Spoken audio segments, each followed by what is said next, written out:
Une toute nouvelle étude financée par Jeff Nippard vient de sortir tout récemment et aujourd'hui, on va la regarder ensemble pour voir si on n'a pas découvert une nouvelle technique d'entraînement qui serait supérieure à ce qu'on connaît déjà. Donc aujourd'hui, ça va être séparé en 4 blocs, 4 chapitres, appelez ça comme vous voulez.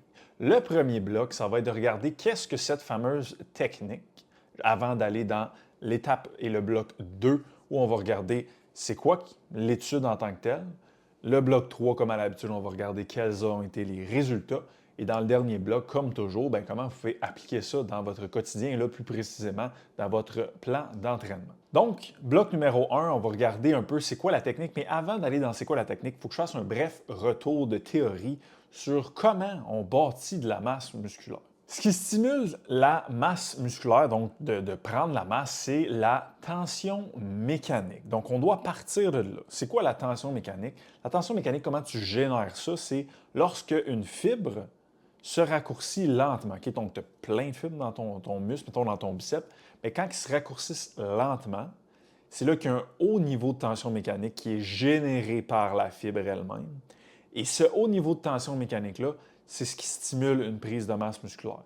Donc, ton but quand tu t'entraînes, c'est que les fibres qui ont le plus de potentiel de prendre la masse se raccourcissent lentement.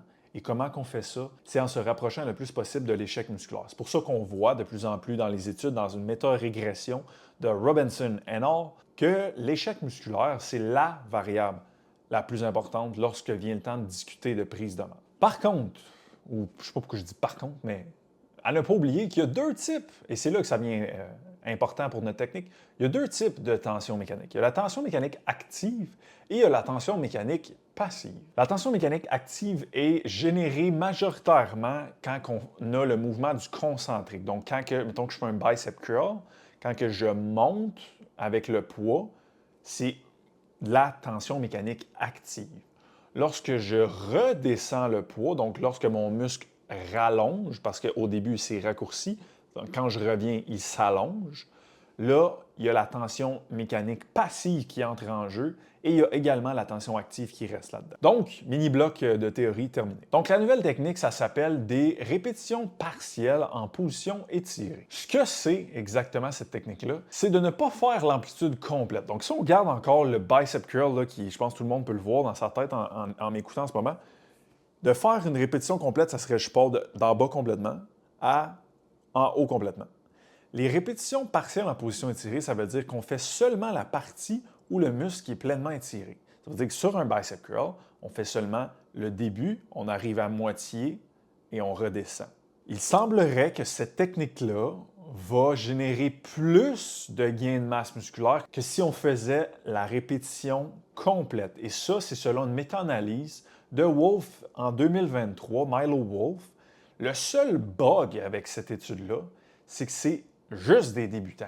Donc, cette étude-là, cette méta-analyse-là, c'est que c'est des débutants. Et on le sait, au niveau physiologique, les débutants vont bien réagir à tout ce qui est position étirée dans le départ. Mais quand on devient un entraîné, quelqu'un qui est intermédiaire, comme ceux qui m'écoutent probablement, bien là, on n'a pas d'études sur eux. Donc, est-ce que ça serait vraiment supérieur? Bien, c'est exactement ce que cette étude-là a voulu regarder. Et comme ceux et celles qui m'écoutent s'entraînent depuis quand même, ils ne sont pas débutants, ça fait pas un mois qu'ils s'entraînent, je pense que c'est pour nous, cette étude-là. On va regarder est-ce que cette technique-là serait supérieure qu'une amplitude complète. Donc, bloc numéro 2, comment a été faite cette étude-là? Cette étude-là, financée par Jeff Nippard, je le rappelle, merci à Jeff de faire avancer la science. Donc, 19 hommes, 6 femmes, 23 à 26 ans et 4 ans et demi d'expérience en entraînement. Donc, on a des gens qui ont de l'expérience et c'est ça qu'on veut parce que nous, on est comme ça. Comment l'étude a été conçue, c'est que chaque participant avait un bras qui était dans la condition, si on peut dire, d'une amplitude partielle et l'autre bras était dans l'amplitude complète. Fait que, si on me prend moi comme exemple, si j'avais fait l'étude en tant que participant, c'est comme si mon bras gauche, quand il allait faire son bicep curl, il allait faire juste la répétition partielle et le bras droit, il allait faire la répétition complète. Pendant 8 semaines, je vais faire ça, je vais faire les workouts. On va mesurer mon épaisseur de bras, pas juste avec un tape, là, avec une échographie. Ils vont mesurer la masse musculaire Biceps gauche, biceps droit avant que je commence et biceps gauche, biceps droit à la fin. Et on va pouvoir voir, j'ai fait une technique différente à gauche qu'à droite.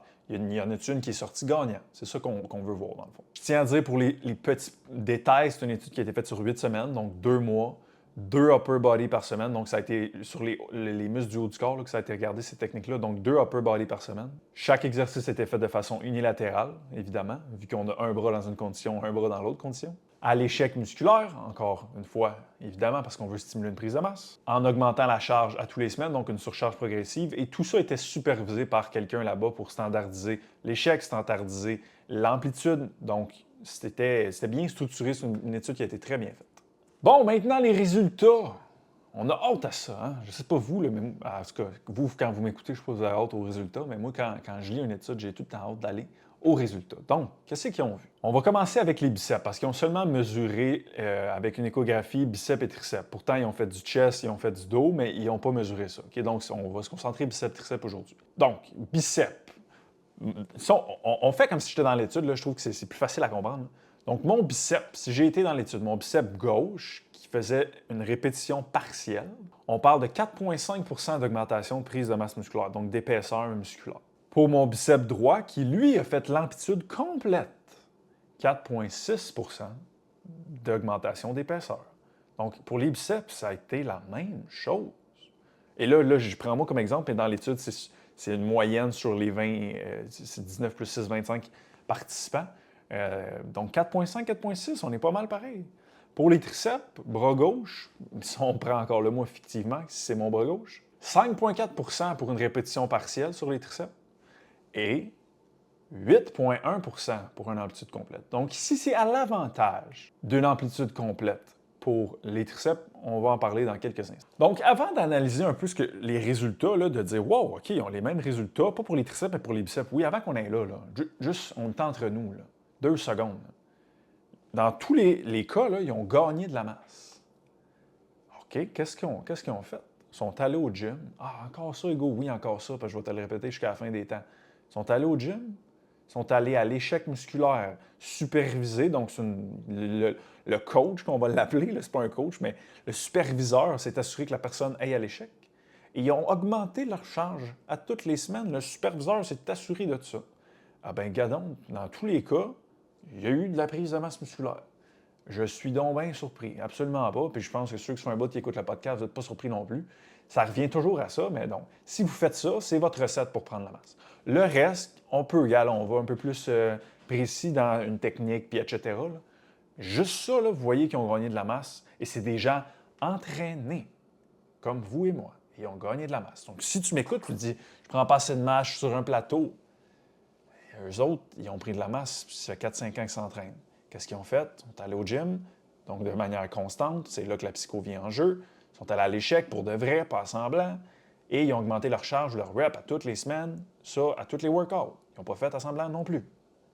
Donc, voilà votre recette, vous voulez gagner de la masse. Donc, revenons à l'analyse. On peut voir que biceps, c'est égal, donc c'est pas meilleur. Donc, on ne pourrait pas dire « Ah, cette technique-là est meilleure », parce que vous vous rappelez au début, sur les méta-analyses sur des débutants, on voyait que c'était supérieur. On s'attendait à ce type de résultat-là pour des gens déjà entraînés. Je l'avais dit, les débutants réagissent bien à tout ce qui est position étirée, mais après une certaine exposition de s'entraîner, ça n'arrive plus. Okay? Donc, on s'attendait un peu à ça, là, tant nous chez HL que les coachs que je suis sur Internet qui regardent ça. On s'attendait un peu à ça comme résultat. Mais certes, tu as eu autant de gains de faire la moitié du mouvement à l'échec que de faire le mouvement complet à l'échec. Pour les biceps. Par contre, pas pour les triceps. Et là aussi, on a juste 2 muscles. C'est difficile de savoir si ça s'applique à tous les muscles qu'il y a sur notre corps et qu'on entraîne. Mais si on prend la relation longueur-tension des autres muscles, et là, je ne vais pas rentrer en détail là-dedans, mais sachez qu'il y a certains muscles qui vont bien réagir à tout ce qui est étiré, il y en a d'autres moins. Et ça dépend de leur relation longueur-tension. Si on regarde ça, bien, les biceps, ça peut faire un peu de sens que c'est égal, plus ou moins honnêtement, parce que ce n'est pas le muscle qui va le mieux réagir à tout ce qui est étiré.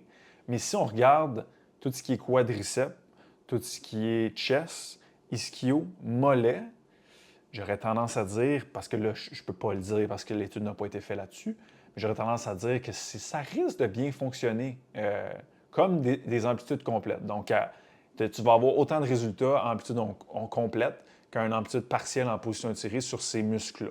Par contre, il y a d'autres groupes musculaires qui, eux, ne réagissent pas nécessairement mieux à tout ce qui est étiré, et le triceps fait partie de ça. Donc, on peut voir là, que le triceps, lui, il a eu plus de gains dans l'amplitude complète.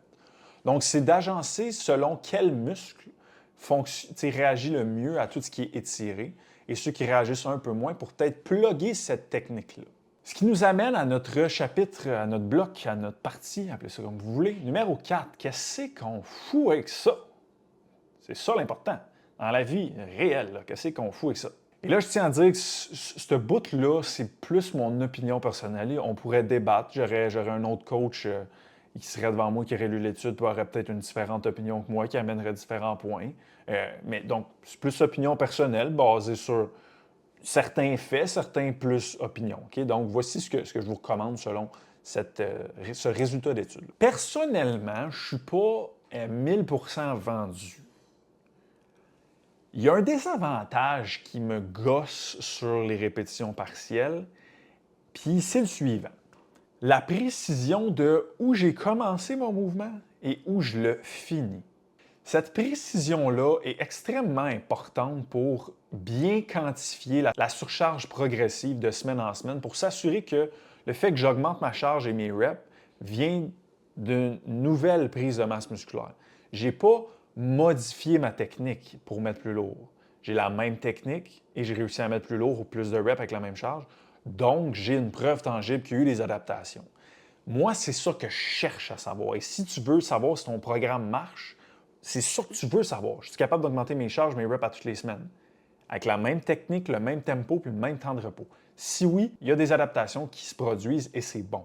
Sinon, il n'y a pas d'adaptation et là, il va falloir modifier les choses.